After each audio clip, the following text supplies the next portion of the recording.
folks. Why Would You Ask That is a podcast that answers some of the weirdest questions. A lot of those are inappropriate for some listeners. If you're squeamish, easily disturbed, or just having a bad day, this may not be for you. But if you've got to know the answers like we do, stay tuned.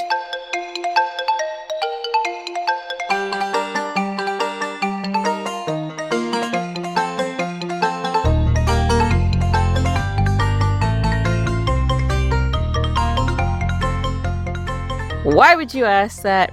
My name is Em, they, them, and... I'm Karen, she, her, and... Remy, he, they. And today we bring to you the first episode of Women's History Month, which is the month of March, in case anybody was confused out there about what time it was. It is currently March. Yeah, we made it. We made it, folks. The end of the first quarter. Yay! Well, this is the last month of the first quarter, right? I don't even know anymore, man. It's all blurring together. It moved too quick. I was writing 228 on shit yesterday, and I went, oh my god, it's the last day of the month? When did that happen? This is the beginning of the end of the first quarter. Yes. I have to compartmentalize. Well, this episode, we're bringing to you 3 lovely, incredible ladies, one of whom is immortal. Can you guess which one? Hold on. Don't tell me. I'm not going to tell you. Immortal. Well, we are going to tell the people who are listening, but I'm not going to tell you right now. Ooh, the girl who wrote My Immortal. We don't know who that is. Didn't she come out? I thought that was a faker. Oh, maybe it was. I don't know. Well, whoever wrote My Immortal, she is immortal. Or they. So I guess we can't really bring up, we can't bring them up in History Month, Women's History Month. But which month is non-binary month? I don't have a month. I just kind of use Pride Month. I feel like it should be October. International Non-Binary Peoples Day is observed on July 14th. That's a day. I need a month. Well, they can't run any, PBS specials on us yet. Why not? Because they don't have enough. They don't care enough. Well, that's not true. You care, but it's certainly not other people. How does a woman be immortal? Well, I don't know. With a legacy? How does a woman achieve immortality? With a legacy. What is a legacy? It's what... It's planting of seeds in gardens you'd never get to see. I knew it was going to happen. You knew it was coming. You said legacy. Legacy. Listen. Remy, how to become immortal? I'm gonna tell you. Yeah, one of these actually achieved immortality, like real, actual life immortality. I guess we've got to, build up to that, so... Yeah, let's get started. Tell me something about Women's History Month. And don't start with all of the women that I know, the patron saints of white feminism? Yeah, I already know them. Don't worry, I'm not going to start with people that you know, probably. I'm going to talk about 3 women who, in wildly different ways, have made a big impact on our lives. Specifically, I wanted to focus on 3 women who in some way have affected change in the medical community. Okay. Including vampirism. No. Oh. Are you going to talk about Clara Barton? No. No. Okay. Do you want to talk about that person? Who's Clara Barton? She was the founder of the American Red Cross. Oh. Did you want to say more? Oh. I mean, I don't remember a whole lot, except that she, it was during the Civil War, and she was a badass, and she was for the Union. Doesn't mean that she wasn't racist, but, Maybe you should do a TikTok. Maybe. I don't know. I did 15 minutes. I did a report on her for grade school. Anyway, I want to hear about women that have made a serious impact on the medical community. Okay. I'm going to start with the easiest story of the 3 of them. And that's a story about a woman named Mary Beatrice Davidson Kinner, That's 4 names I can count. Have you heard of Mary Kenner? No. Mm-mm. Well, maybe. Okay. So when people talk about black inventors, women's names don't often come up, unfortunately. Who do you think about when you think of black inventors? Like, what, the peanut guy? George Washington Carver? That guy? George Washington Carver. I mean, like, who else? Traffic light guy, whose name I can't remember off the top of my head. That lady that invented a whole bunch of hair care products. Uh-huh. Anyone who invented a musical instrument. Or that person who was in Flint and made a water purifier. Yeah. The person who invented jazz. I mean, it's not a person, that's more of a community. What's her name? Sister Rosetta Thorpe? Was that? Rock and roll. The blues. Ooh, Etta James. She wasn't an inventor, but she was great. Sister Rosetta Tharpe, the godmother of rock and roll. Yeah. Thank you. I was off by a vowel. I just read a book about her. Well, that featured her. And of course, I still could not remember the whole vowel.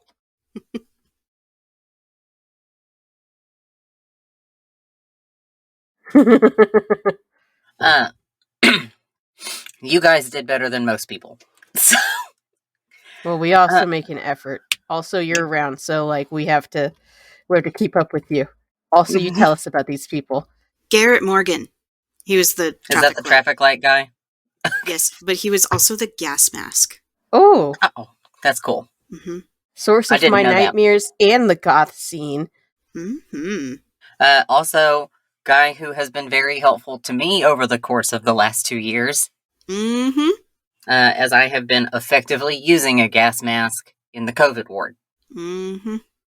Mary Davidson created the tissue holder. There was a whole TikTok that some person did where she was like, I'm going to live a day in a life without black inventions.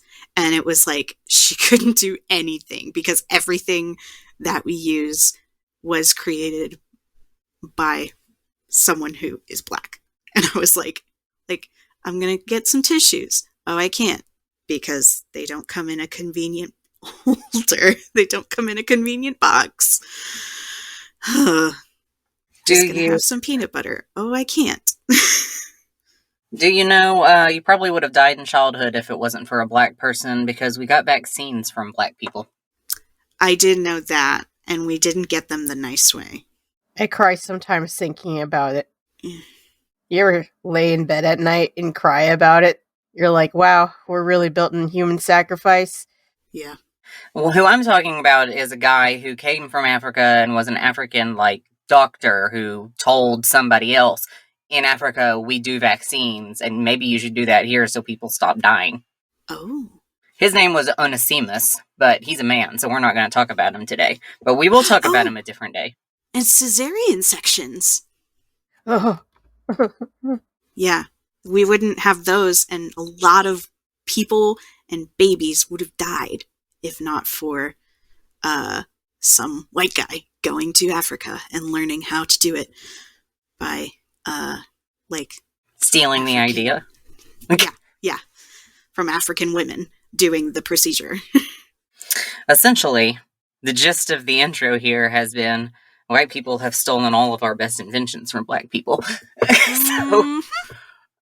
Or from my ancestral history, indigenous people. So, yeah.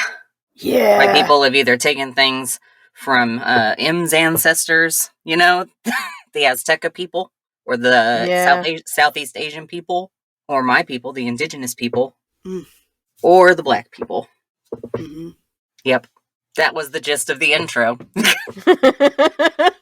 Stop stealing shit and make your own damn thing. Karen. I mean, Actually, you've made quite a lot. I'm a big fan of your work. So yeah, I'm going to introduce you to a black female inventor, and that's Mary Kenner. Mary Kenner didn't receive any college degree or professional training, and she never became rich from her inventions, which is just really, unfortunately, the norm for Black inventors, just so sadly. But she was instrumental in creating something that has helped every woman who lived who happened to have been born assigned female at birth. Did she invent tampons? We'll get there. Mary was born in Monroe, North Carolina on May 17, 1912, to a mother with Native ancestry and to a father whose mother was white and whose father had been enslaved. So she also had several siblings, including a sister who invented board games, just so I can note that she wasn't the only family. Invented board games? Like the whole concept? No, just invented some board games. Oh, okay. Oh. I was sitting here like, oh my god. She made No. Uno? No. Uno is a card game. That's... I wouldn't fucking know. You play it on board game night. Fuck you.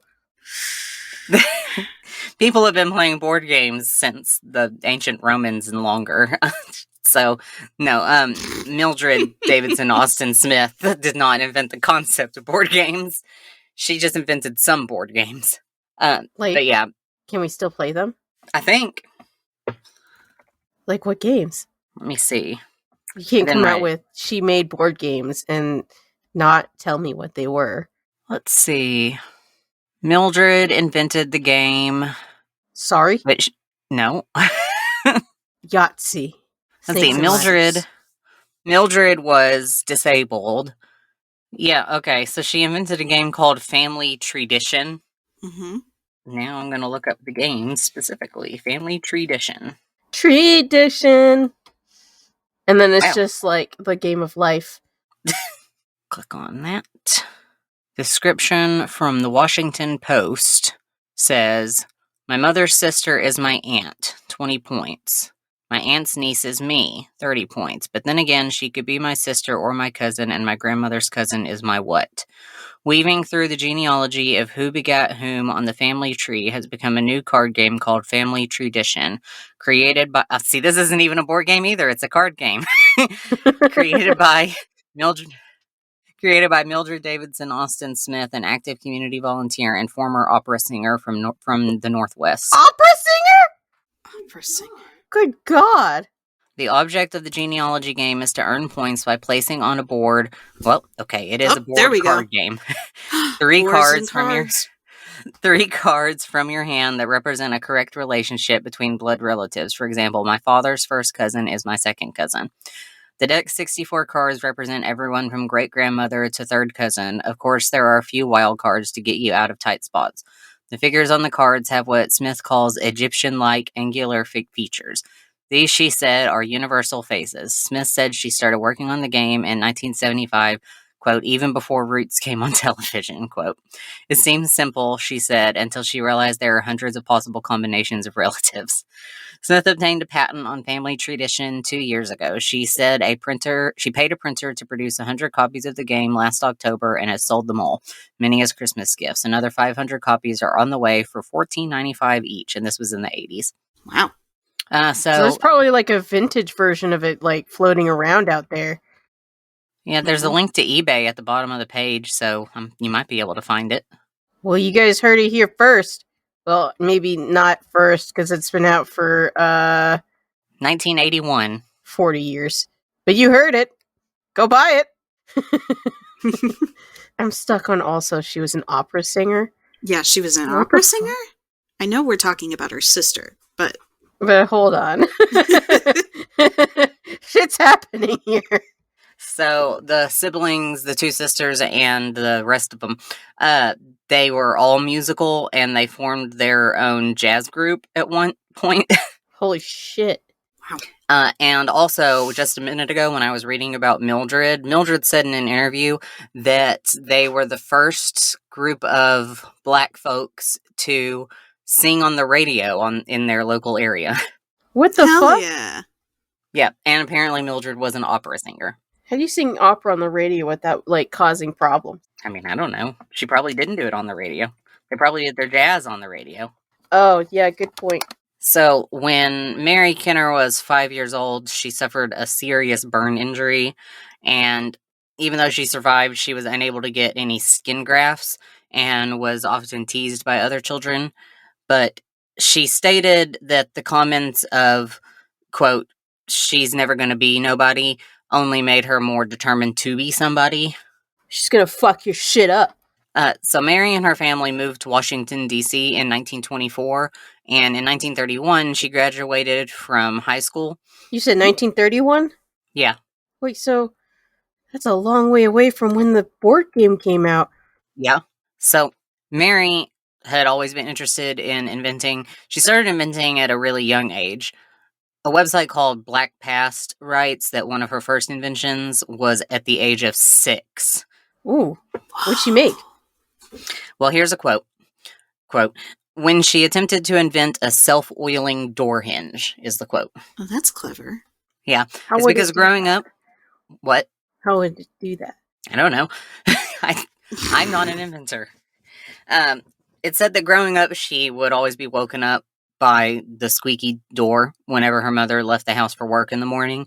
And so she said to her one day, Mom, don't you think that someone could invent a self-oiling door hinge? And then her mom said, sure, you do it. Yeah, sure, you do it. Mary said at one point in an interview, she said, quote, I hurt my hands trying to make something that in my mind would be good for the door, and after that I just dropped it, but never forgot it. Because I guess she could not succeed in doing it at the age of 6. The fact that she tried is enough. Exactly. I too wanted to be an inventor, but I did not actually get so far as to make prototypes. I think at one point everybody wants to be an inventor. My big thing was I wanted to make a cover for the bathtub corner so that water wouldn't accumulate, because I found it a pain to clean. Wow. I gave that one up too. So that idea about the door was just a start. Mary was like sketching up ideas like crazy soon. She said that soon she was sketching up ideas for, quote, a convertible roof that would go over the folding rumble seat of the car. What's a rumble seat again? I know conceptually in my heart what it is in concept, in context. But remind me just in case I forgot. Here, I'll show you a picture. It's like the middle seat, isn't it? Where like the back bit. Here, let me show it to you. Let me show you this tiny little weird seat. Oh boy. In case you want to bring your kids with you, but you don't want to talk to them. Yeah,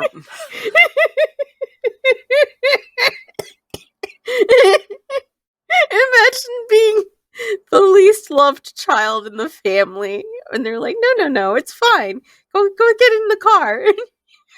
You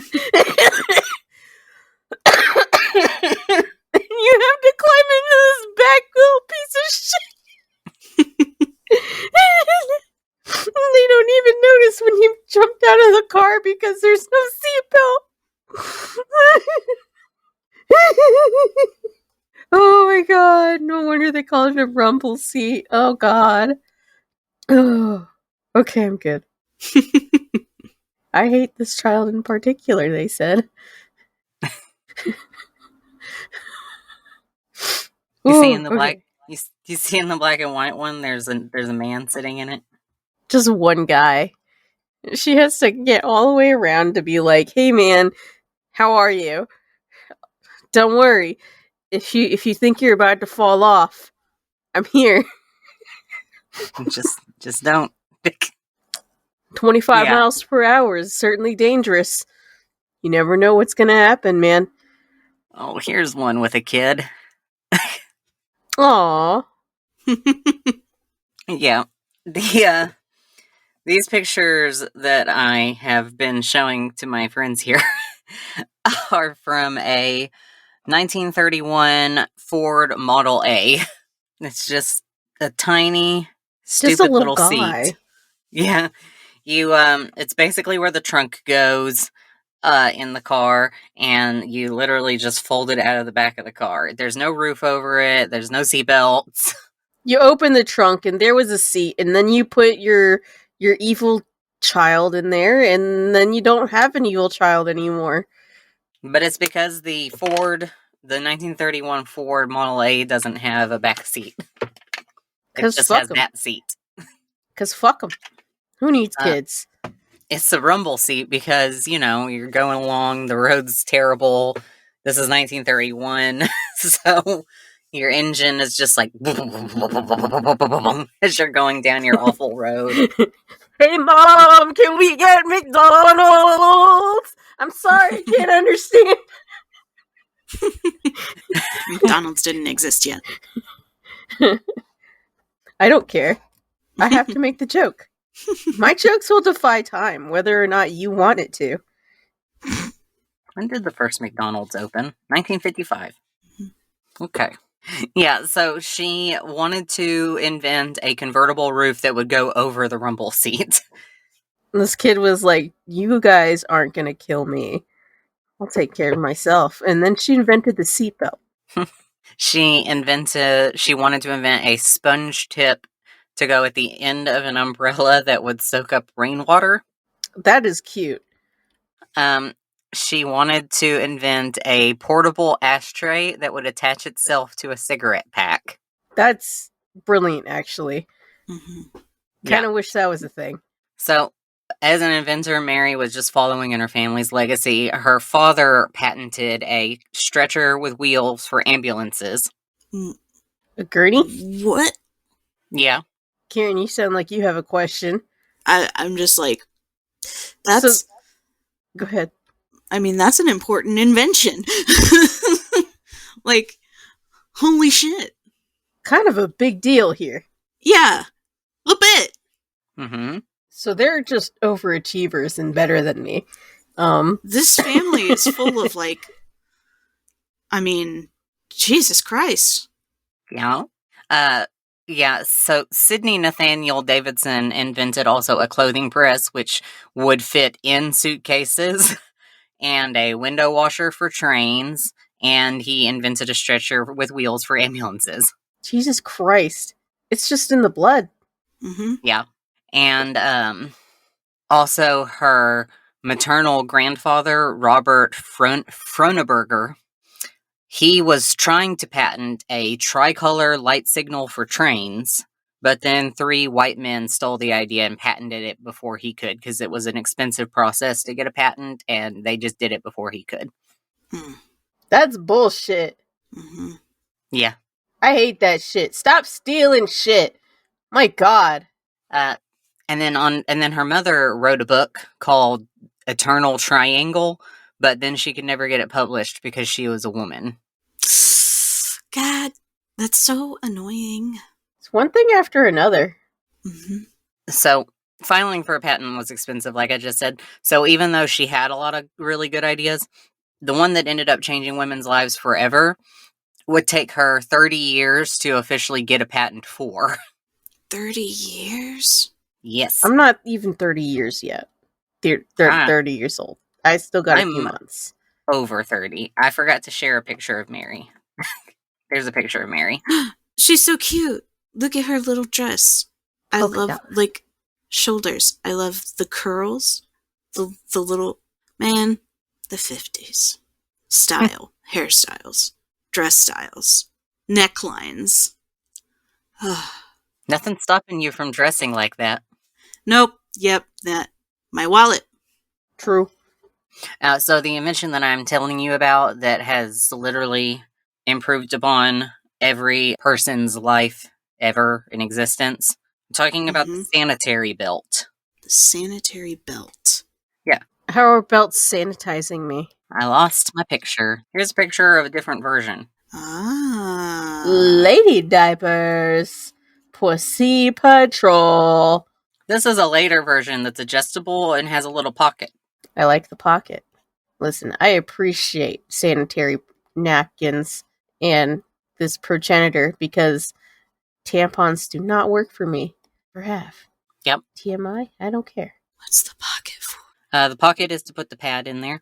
So, Okay. so Mary initially invented the adjustable one came first, sanitary belt in the 1920s. And then over the years, she just sort of repeatedly improved upon the invention. By 1954, she had the $200 she needed to apply for the first patent. So then she applied for a patent for the adjustable sanitary belt on July 20th, 1954. And then on May 5th, 1956, her application was granted. Good. Excellent. Wonderful. So the adjustable sanitary belt was a belt with adjustable straps that could connect to disposable menstrual pads. And according to Science Museum Group, 3 years later, Mary filed another patent for a sanitary belt with a moisture-proof pocket. Ooh. Yeah. So the reason for that is just to make it more unlikely for the blood to leak onto your clothing. So it's kind of like the ancestor of the modern reusable pad that people are putting out now. Yeah. Yeah. I like that. Yeah. It was a big breakthrough at the time because, adhesive menstrual pads didn't exist. And with the moisture-proof napkin pocket built into the belt, leaks could be prevented, way easier. Mary aims not only at making life more comfortable during menstruation, but toward challenging the, status quo. Because some people ended up confined to their homes during their period if they didn't want to deal with leakage, and the adjustable sanitary belt offered to restore their mobility and just life functioning in general. Mm-hmm. Imagine being able to go outside while you're just pissing blood. Power move. Yeah. And it's not that this is a novel thing, being able to wear something down there, because throughout history there have been a variety of items used by people who menstruate that resemble the sponge. Yeah, who menstruate that resemble the tampons and pads of today. Like in ancient Japan, mulberry paper was one of many types of cloth used. They use that in bookbinding now. Yeah. In Egypt, they used papyrus, and they used it like a tampon. Oh, prickly. Paper cut in the pussy. Oh, hi, Klaus. Hey, baby. Oh, yeah, you're going to rub up against that. Yep. Thank you.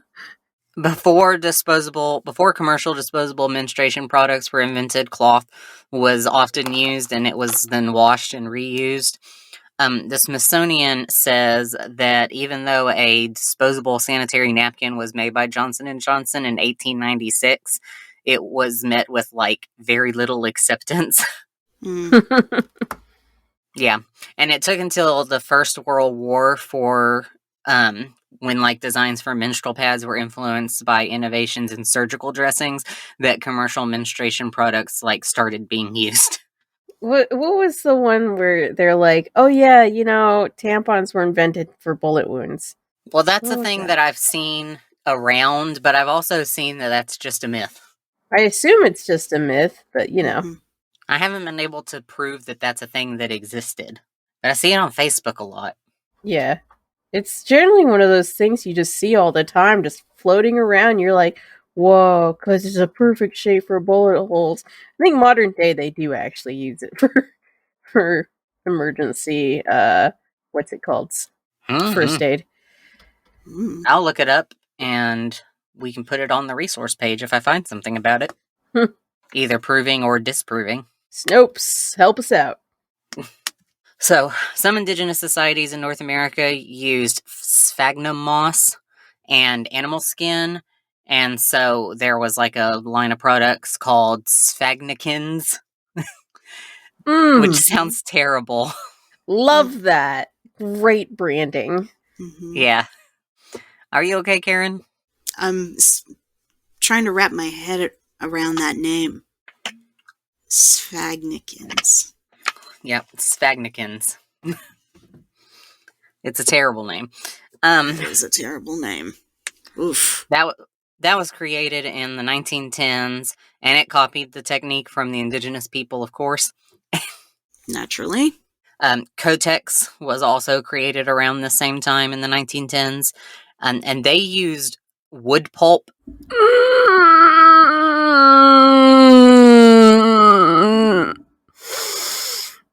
pulpy pussy. They used wood pulp covered in a gauze sheath, and, quote, the success of Kotex jump-started the feminine hygiene product market, quote. Not the belt? No. But the belt came later. Kotex came first with what they were doing, but they were not doing things very well. Because, like, Kotex pads were disposable, they weren't, like, self-adhesive, and you had to hold them in place with safety pins. Love that.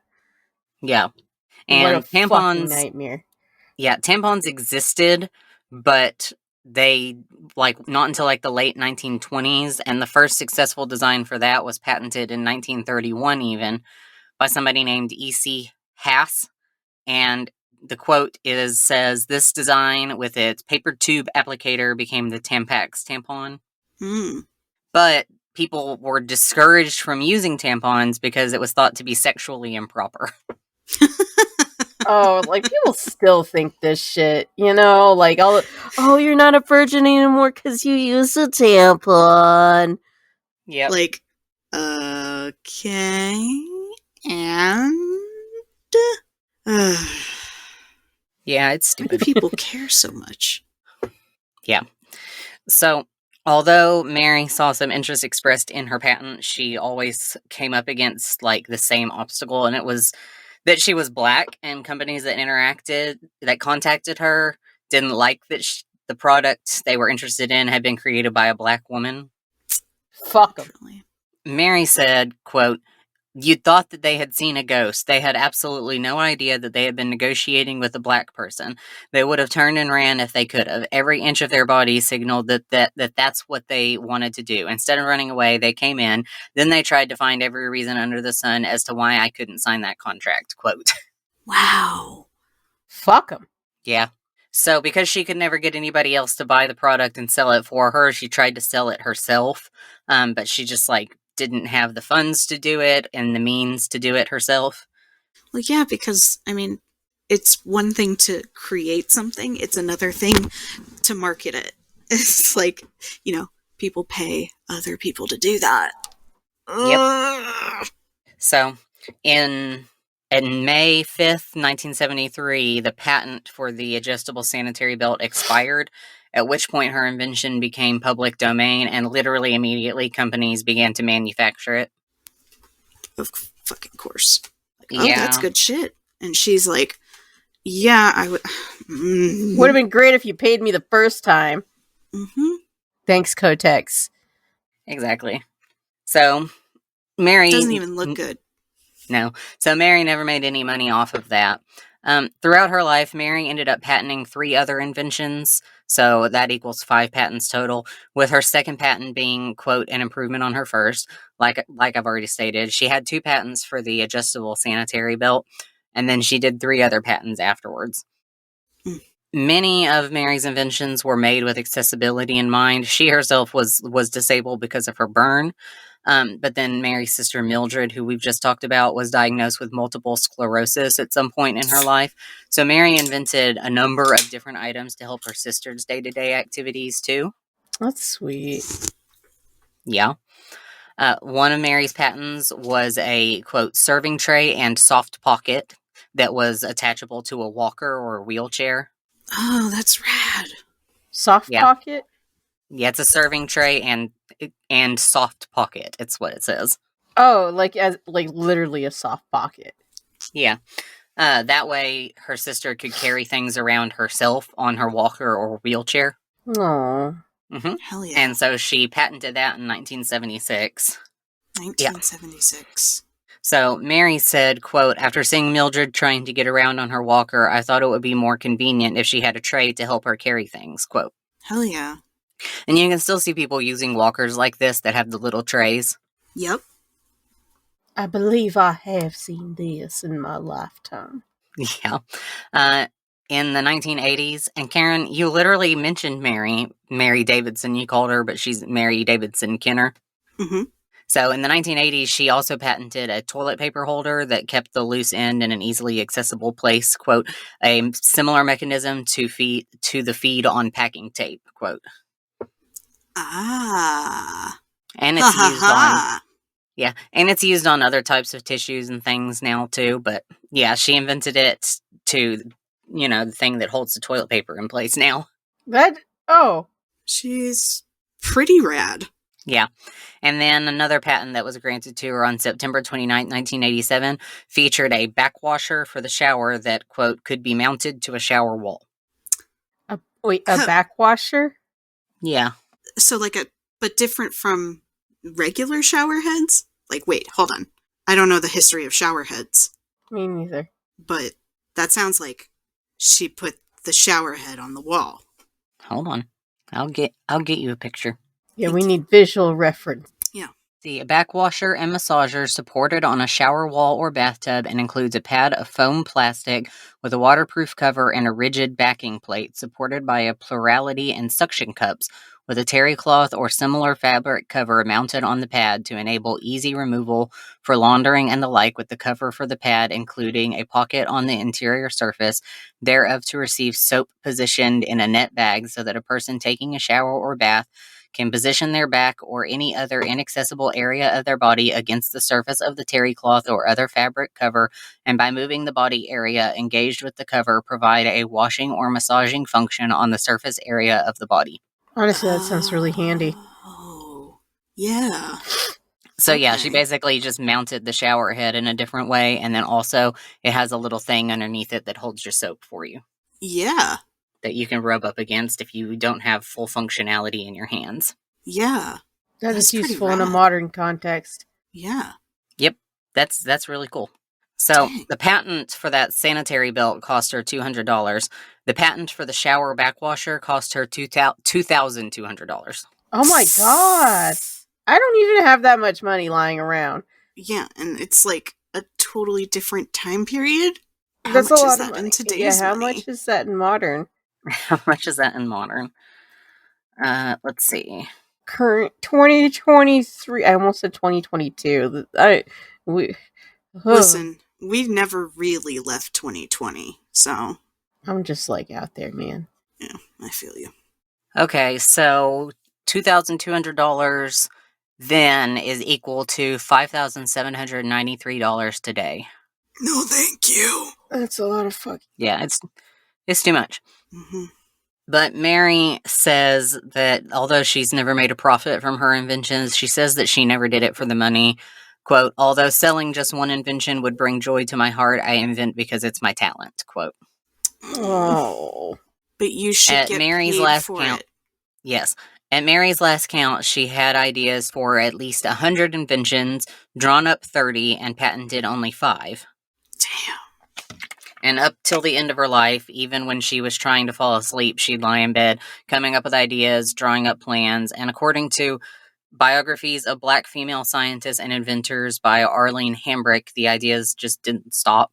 Mary said, the next morning I try to make a model. I used to go to the Commerce Department and complete my search, but now at 79 years old, I can't do that. I leave it up to the attorney. If I have a legitimate claim, he'll proceed. Wow. One of Mary's last inventions was a portable garage. Wait, what? What? Yeah, like not Flintstones, Jetson style? Like, what? How? Don't leave us hanging. I Googled, can't find anything about what this would look like. It's probably because she never did file a patent for it. Mm. So I can't find like a picture of it or anything. Damn shame. Yeah. So, but that was the last thing that she was working on. So her inventions helped pave the way for subsequent innovations, but she never really has received formal recognition for her work. And with her 5 patents as of 2020, Mary still holds the record for the greatest number of patents awarded to a Black woman by the U.S. government. Wait, still? Yeah. Oh, no. Give her the patents. So, as of January 13th, 2006, Mary passed away in Washington, D.C. at the age of 93. Oh, she lived good and long, though. Yeah. It's probably because she, had an invention to scrub her back.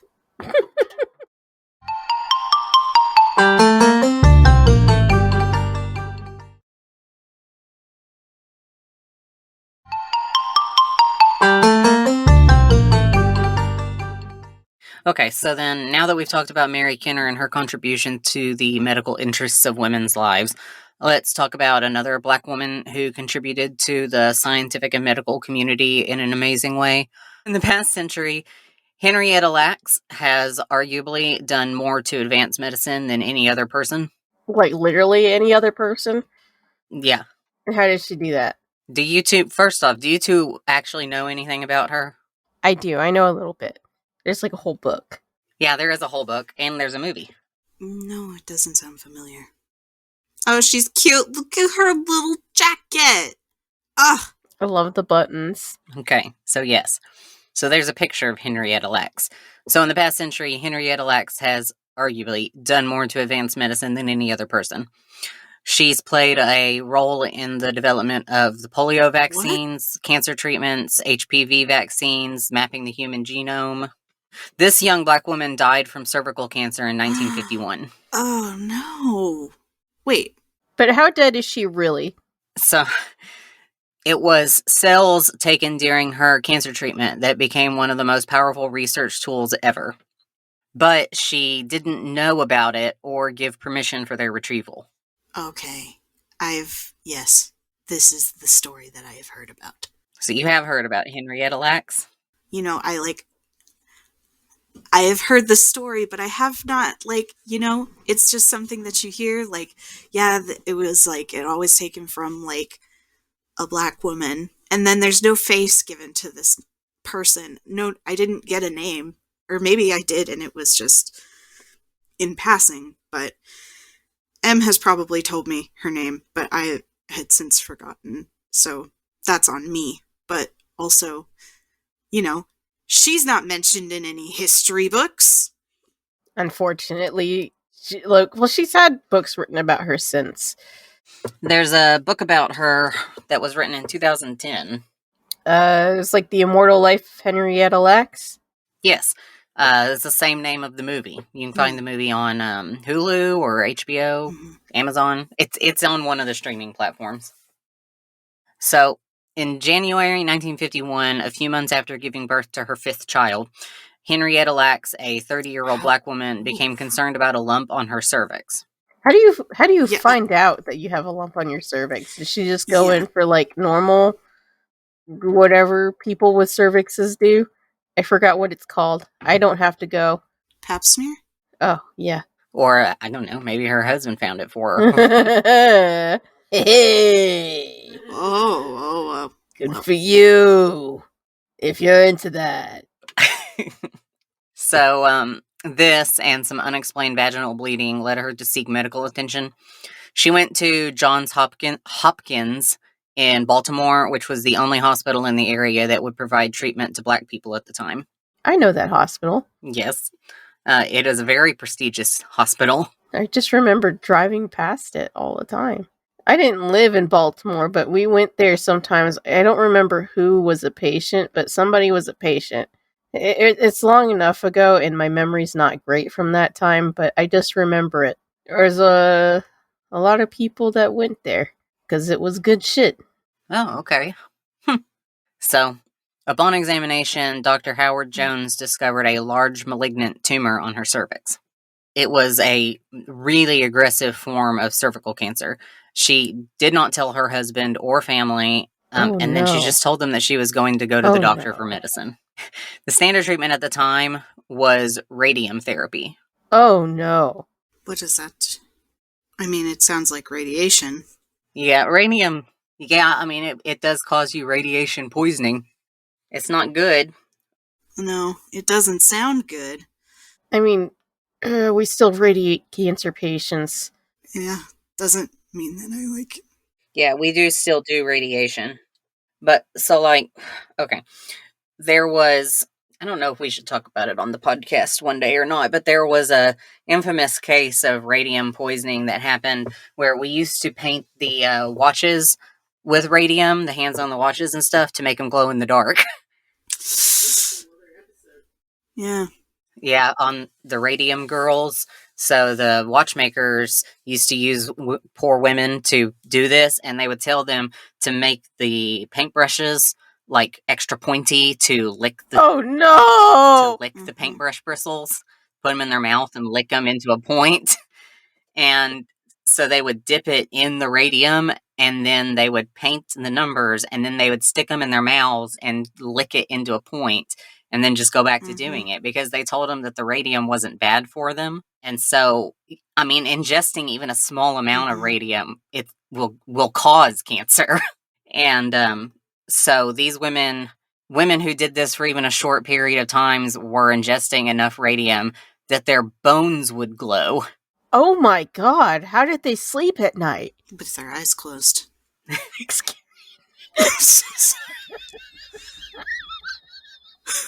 So when I was reading this, when I was putting this together, I was like, radium? Really? But it was 1951, and I know we still radiate cancer patients, and it's horrific to them. It causes horrific things to happen to their body. But it's like a tiny, tiny amount of radiation. I don't know how much radium they were giving for her cancer, but like a little bit of radium's not good for you. So no matter what, they were giving her the amount of too much. Yeah, it was too much. I shouldn't be laughing, but you know. Oh, it's okay. I have nervous laughter also. Like, I don't know, at the hospital, when people get chemotherapy, I'm supposed to wear a gown and like multiple layers of gloves before I handle their body fluids. So, and that's with the chemotherapy. I just cannot imagine ingesting radium in any quantity. Being anywhere near okay. Oof. We have to dispose of our stuff, like my gloves and things, when I touch their like saliva or urine or whatever. I have to put it in a special bin, in a biohazard bin. Like a double special biohazard bin? Yeah, a special different biohazard bin than the other regular biohazard bin. Yep. Specifically for chemo biohazard stuff. Then when my mom was getting chemo, I wasn't allowed to take the kids around her for 72 hours afterwards. Wow. Okay. So it's just bananas. Radium therapy. Sorry, it really was crazy to me reading that. Yeah. I mean, that's why so many people are like against chemotherapy. I mean, it can work, and it works. It's just, it takes such a toll. Yeah, it does. It's really hard on your body. It's really sad. Like, yeah. So during her first treatment under sedation, the surgeon took a tissue sample from her tumor, and he passed this on to the head of tissue culture research at Johns Hopkins. His name was Dr. George Otto Gay. Otto Gay. So taking the cell samples for research. We're gonna talk about that. Otto Gay. Otto Gay. Automatically gay. Like, come on. Give me a come word. On, Em. No. It's like you're obligated to acknowledge it. No. It's like the Gaylord Hotel. Come on, man. Throw me a bone. No. Man. Cold. Yeah. Now we're just sitting here not giving you the satisfaction. I know. Yeah, because you like begged me for it, and I'm like, I don't have to give it to you. Wow. I thought we were friends once. But now I see how it is. Cold. Yeah. I'm out here freezing my ass off. In what could have been Funny Town. You out here doing me dirty. Yeah. Okay. So, I did want to emphasize this next part because I've heard this story several times, and I hadn't heard the next part before I was putting my research together. And I do feel like it's important to note that taking cell samples for research was routine practice in 1951, and doctors did not have to ask patients for their consent. Which is unbelievable. Yeah, but it was 1951. The informed consent process as we know it now did not exist in 1951. So there was just nothing in place to protect patient privacy or rights or govern scientific and clinical research. So Dr. George Otto Gay had been collecting samples of cells from patients, not just Henrietta, but a bunch of patients, completely unaware for like a while. And he was collecting cells from people regardless of their race or socioeconomic class or what have you. He had been collecting cells from a bunch of people. And I just only ever hear about the fact that Henrietta Lacks got her cells taken against her consent. And I just don't hear the part about how she was just one of dozens of patients that had her cells taken and that they were not required to get her consent because it was 1951 and those rules didn't exist. Yeah. Sad. Depressing. It doesn't make it right. It just means that the rules didn't exist yet. Rules are made usually after the fact. Yeah. The rules didn't exist, so they didn't ask. The rules came about because of, like, things that backfired as a result of, like, the way that they labeled these cells. Oh, God. So here's a quote from somebody named Dr. Sean, I think you say his last name, Valleys. Okay. Valleys. I'm going to call him Sean Valleys. Valleys. I'm probably just going to call him Dr. Sean because I feel bad about pronouncing his last name wrong. So he's the director and associate professor at the Center for Bioethics and Social Justice at the Michigan State University. He said, quote, "What was done to her, the reuse of her information, the attaching of her name to the cells were called the HeLa cells. And it's a massive violation of her privacy. All of those practices are of a bygone era where consent and privacy were just not taken as seriously or even thought about at all." Quote. Hella. Hella. Hella. Hella. Yeah. I mean, yes to all of that too, but So, for years, Dr. Gay, who was a prominent cancer and virus researcher, had been collecting the cells from a bunch of different patients. All those cells that he had been collecting had died really quickly. The cells that the doctor took from Henrietta's tumor were placed in a culture medium and labeled HeLa to identify them, H-E and L-A from the first two letters in her first and last names. Nowadays, you would not do that. These things would be anonymous and you wouldn't attach their names to them at all. The researchers expected that, like all the other cell samples, that these ones would also maybe replicate a couple of times and then die. but they didn't.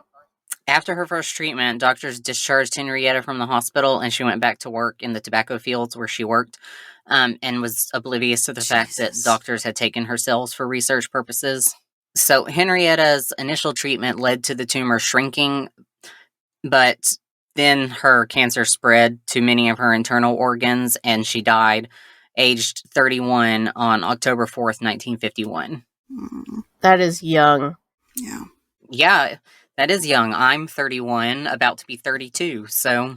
It's sad. It's upsetting.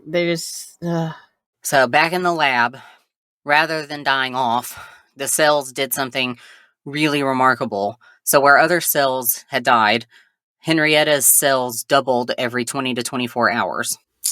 Huh. So Dr. Gay had been trying to create self-replicating cells for decades, and these cells were just doing it. Oh. Just doing it. Without intervention, just doing it on their own. So they were just like, wow, good for us. We don't have to actually do shit. Yep. It's been 70 years or so since then, and the cells that were called HeLa initially, those cells are still replicating. Oh my god. Hence the immortal. They're just still doing it. It's her being immortal. Yeah. And the cells themselves they do replicate on their own. Like scientists have made copies of them, but the cells themselves are still proliferating on their own. Working hard. And so in that time, in those 70 some odd years, more than 11,000 research publications have involved the HeLa cells. I mean, how could you not at that point? Yeah, I mean, it's already been done. So in 1953, two researchers from Tuskegee University cultured HeLa cells and mass-produced them for use throughout the United States in the development of the first successful polio vaccine. How does this affect her family? Well, I'm getting there. Okay. Later in the 1950s, researchers used the cells to investigate the effects of X-rays and to develop a method still used today of testing whether cells are cancerous. Okay. Cells from the HeLa line have also been sent into space, used to investigate the effects of space travel and radiation on human cells, used to determine how salmonella causes infections, to investigate blood disorders, to advance understanding of HIV, and in unraveling the secrets of the human genome. So literally everything. We've used those cells in literally basically every medical advancement Oh my God. that we have done Wow. since 1951. And most pertinently, given that Henrietta Lacks died from cervical cancer, the HeLa cells were vital in discovering how the human papillomavirus causes cervical cancer and in the development of the vaccine against it. I got the vaccine. Mm-hmm. Yeah. So, Dr. Sean from above says, troublingly, he says, quote, in the U.S., Black women have especially poor outcomes with cervical cancer because that's why she went to the hospital in the first place. They're seeing the doctor, but they're not getting treated in a timely way, quote. Dr. Harold Zurhausen, an author on the HPV study, went on to win the 2008 Nobel Prize in Physiology for his work on viruses and cancer. And there have been 3 Nobel Prizes for research using the HeLa cells, the others being for research on something called telomeres in 2009, and another one in 2014 for live viewing of cellular growth. Aren't telomeres like the ends of what are those things that are shaped like X's? The DNA strands or whatever. Chromosomes, there we go. A telomere is a region of repetitive DNA sequences at the end of a chromosome. Yes, good job. I got good marks in biology when I was younger. Good for you. Not my strong area. That's my husband. So, unlike almost all other cell samples, the HeLa cells continue to replicate in cell cultures, and the line has survived for more than 70 years. So, what about the cancer cells that made them so powerful? You might be wondering. Mm-hmm. I am wondering, yes.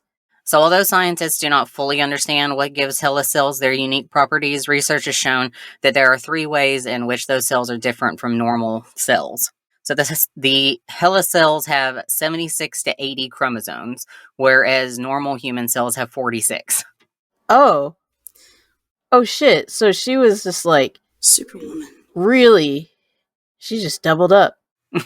So this is a result of infection with HPV, which causes errors in the genome to accumulate as uncontrolled division. Oh. The HeLa cells grow faster than most cancer cells, so if they contaminate other cell cultures, they overtake them. Researchers attribute this to the fact that Henrietta Lacks also had syphilis, which weakens the immune system and allows cancers to grow aggressively. Oh my God. So she had a 1-2 punch going of just really terrible circumstances that just so happened to make her cells be what people wanted to be using. Yeah. And HeLa cells can divide an infinite number of times as their telomeres regrow after each division. In normal cells, telomeres decrease at each division, leading to cells aging and dying. And hers literally don't do that. Hers literally do not age and die. They literally just continuously regrow infinitely. Wow. That is the saddest posthumous superpower you could get. I mean, she literally was just she was blasted with the radiation, and then she came out the other side with an STD and superpowers. I think she already had syphilis. She did, but I wanted to make it sound like superheroes have STDs. I was just going to say that she just told cancer, fuck off! Well, cancer said, this is a real nice place to live. And she said, well, you know what? I'm gonna be here even after I'm gone. I'm gonna be here and I'm gonna destroy you someday. We're working on that. And literally, because it'll be her cells that eventually help find a cure for that. Mm-hmm. Because we could not have gotten where we are today without her. So for around 25 years, researchers used the HeLa cells without any acknowledgement of where they had originated. Then in 1976, a reporter named Michael Rogers uncovered the origin of the name HeLa, revealing in Rolling Stone magazine that the cells were from Henrietta Lacks. And it was only then, long after the cells had been shared around the world and played a part in many medical breakthroughs, that her family became aware of what had happened. Like, so how did they react? Like, how do you react? Yeah. So, Rebecca Skloot, an investigative journalist, picked up the story and contacted Henrietta's family, who were really reluctant to talk about what they felt about all of this.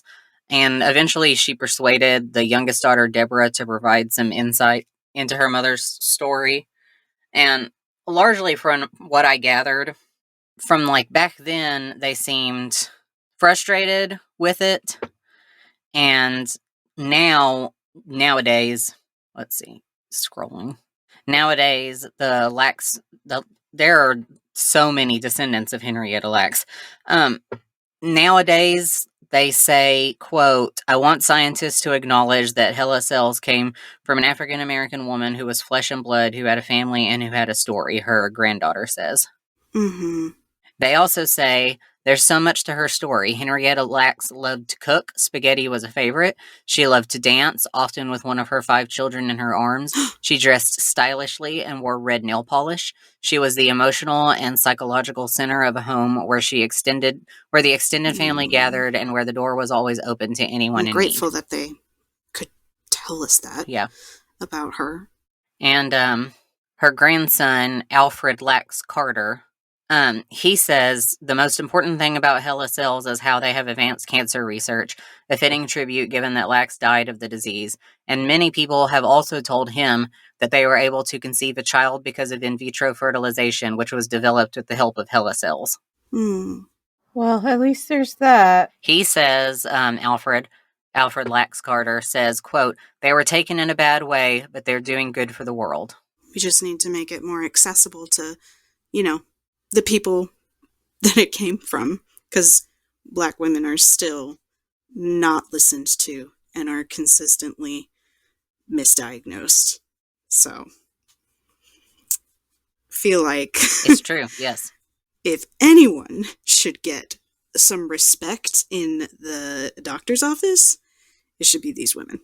That's absolutely true. Yep. This article also says that scientists have been working with the Lacks family over the last decades to establish stronger rules to govern the use of the Hella cells, That's good. Mm-hmm.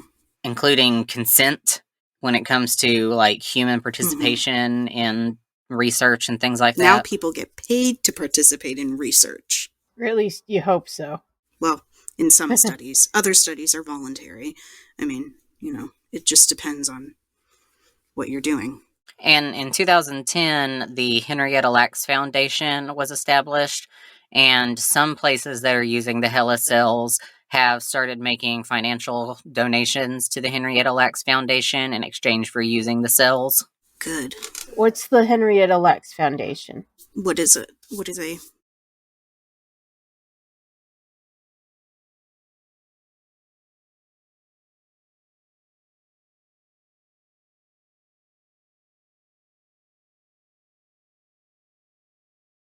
This was established by Rebecca Skloot, the investigative journalist who also wrote the book The Immortal Life of Henrietta Lacks.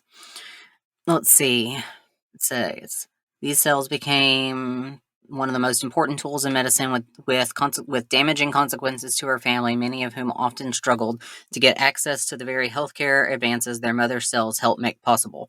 Unfortunately, there are numerous examples of historic research studies conducted on individuals, particularly within minority communities, without their knowledge or consent.